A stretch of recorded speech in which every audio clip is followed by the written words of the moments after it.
philosophical question you'll get probably all year, okay? Okay. Do blondies have more fun? No.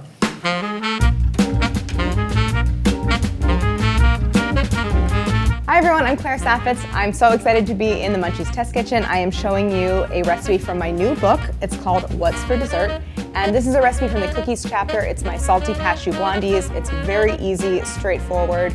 But what I love about it is it's studded with this mixture of like toffee and salty cashew so that it really tempers the sweetness and it's just good and easy. So these are the cashews. So a cashew, when it's not toasted, like pretty much tastes like nothing. But when it's really well toasted and salted, it is the most addictive snack. In the bowl of mixed nuts, what do you go for first? Cashew. Cashew, really? Yeah. For me, it's probably pecan, then cashew. I go almond. Almond? Yeah. That's my last one. Whatever kind of cashew you get, opt for the salted, toasted ones, but go ahead and taste them because sometimes even a toasted cashew can be like a little bit pale. Okay, so I'm gonna just chop these up. Blondie, to me, is not the white chocolate version of brownie, just to be clear. It's not like, it is something separate from a brownie entirely. And in fact, I don't love a kind of white chocolate blondie because to me, the white chocolate flavor can be kind of overwhelming. What I really think of when I think of a blondie is basically like chocolate chip cookie dough without the chocolate chips in it. Like it's a brown, sugary, buttery, vanilla-y kind of mixture that like all together kind of gives you these butterscotch flavors. I remember I like sold Girl Scout cookies for like one afternoon with a friend and I was just like, this is hard. And like, why haven't I immediately sold like 500 boxes? And then I gave up. So now I have a medium saucepan right here. I have some brown sugar and some butter and a little water. And basically what I'm gonna do is make kind of a quick toffee mixture. So I'm literally just gonna mix all of this stuff together. The butter, the brown sugar. I add the water just to ensure that the sugar completely dissolves. I have this mixture that's at a boil and the sugar has dissolved. So now I wanna cook this down a little bit and now drive off that water.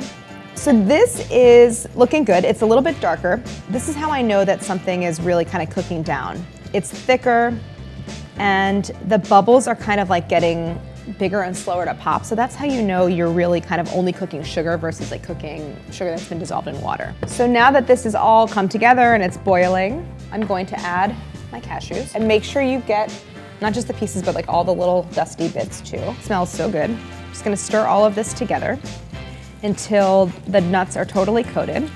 Now the book, I think, mentions a potential pitfall. If you see some butter pooling in the bottom of your saucepan, so it means that maybe you didn't stir it enough, the mixture got like kind of hot, and in the case that that happens, just add a little bit of water and that will bring everything back together.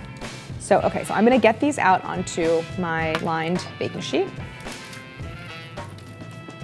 So this is gonna cool, and then in the meantime, I'm gonna prep the pan. We have the oven on 350, and then I'm gonna make the blondie batter. So I have an 8x8 square pan here, a light colored metal pan like this one. I'm gonna line it with foil. You could do parchment. I like foil better when you're dealing with like a thick batter because it stays like in place a little bit better, but either way is fine. So what I like to do when I do foil, because you can very often tear the foil when you're like trying to press it down into corners and sides, is I start to mold it around the outside of the pan just to get it like thinking about being in the right shape. And also I like that I can make nice clean corners. I have some melted butter. I'm just gonna use this to grease the foil a little bit. The pan is prepped. I'll put that over here with my cashews. And I have 10 tablespoons of butter here. This is why blondies are really delicious because it just has like a lot of butter and brown sugar. The chapter is cookies, bars, and candied things. Blondies are more of a cookie than brownies are because at least for me, for brownies, the texture that I like is chewier. It almost really is like a chocolate chip cookie preparation without the chocolate chips. So I don't know, is it a cookie? I kind of think it is. So I'm gonna just scrape all of this into my bowl. So then the brown sugar goes in. This should incorporate really easily, and I just wanna whisk this really well. And I'm using cold eggs because I want the eggs to bring this whole temperature down. And you're gonna see that there's gonna be like a dramatic texture change. It's going to emulsify all of this together and make this really homogeneous, satiny mixture. Okay, so this mixture is like so light and smooth and beautiful. And now I'm just gonna add my vanilla extract, add my all-purpose flour and kosher salt. So now I'm just gonna go in with my flexible spatula and make sure everything is well incorporated. So now I'm gonna get this aside, bring in my pan, and we're done. We're just ready to assemble. Just scrape just about, you can eyeball it, half of the batter into the prepared pan. If you can kind of dollop it around. And then my favorite tool ever, a small offset spatula. Just use this to spread everything into an even layer. Okay, so now I'm gonna add my cashews, and I'm gonna do about half of this mixture. You can see that my mixture really like set up and became crumbly. And again, that's because I actually have like a little bit of sugar crystallization. You might not have that, you might have like a solid slab. Again, it really doesn't matter. If you have a solid slab, just break it up into clusters. I have that layer of cashews down, and now I'm gonna take the remaining batter and dollop it over top. If I were to like plop down the full amount of batter in the middle, I'd have a very hard time smoothing it over the nuts. So I like to dollop it all over. I mean, the nuts kind of end up getting like mixed into the blondies anyway, but I do like having them sort of concentrated in the middle. So here I have the batter smoothed over again, and now the top layer of cashews just goes right on. Final step is to top with a little bit of flaky salt. Okay, so this is gonna go into the oven at 350, and it's gonna bake until the entire surface is really deep golden brown, and it's gonna be firm to the touch in the center, and all of that kind of like sugar coating around the cashews is gonna kind of like fuse into the surface and just be really delicious. So these take about a half an hour, 30 to 35 minutes.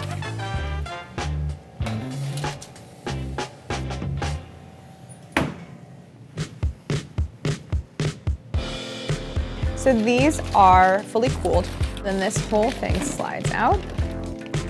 Now you wanna just go ahead and gently peel away the foil.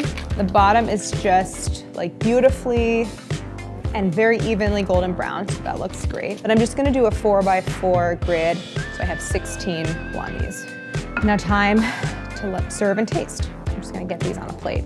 Well, actually, let's take a look maybe on the interiors really quick. You can see that it has these great pockets of cashews kind of studded throughout. And then of course it has this kind of like crackly, sugary texture on top. So you have a whole variety of textures in here.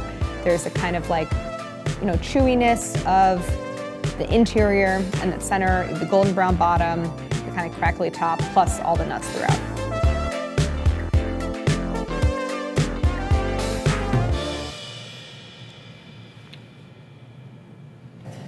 I am amazing. And most of the time I'm just like, do I even know how to do it? Like I'm, you know, like hard on myself, but if you're hard on yourself, then you should at least be generous to yourself when you know you really deserve it. So really good. I get like all the vanilla, then the brown sugar, and then I feel like the kind of toastiness of the nuts comes a little bit later. I think it achieves what I try to achieve in every recipe, which is like not only a variety of texture and the flavor that I want, but there to be this kind of like harmony between the two. They will keep like on your countertop for the better part of a week. They also freeze really well. So it's just the kind of recipes that I tried to create for What's for Dessert, which are simple, straightforward, you know, pretty easy to execute, but also kind of punch above their weight and almost are like deceptively simple. So I hope you like them. If you want the recipe, you can look at the description below, or you can check out What's for Dessert. Or how about this, fuck, chuck, or marry? What are the options? Cake, cookies, custard. Marry cake, chuck cookies, and then fuck custard, I guess. But only by default.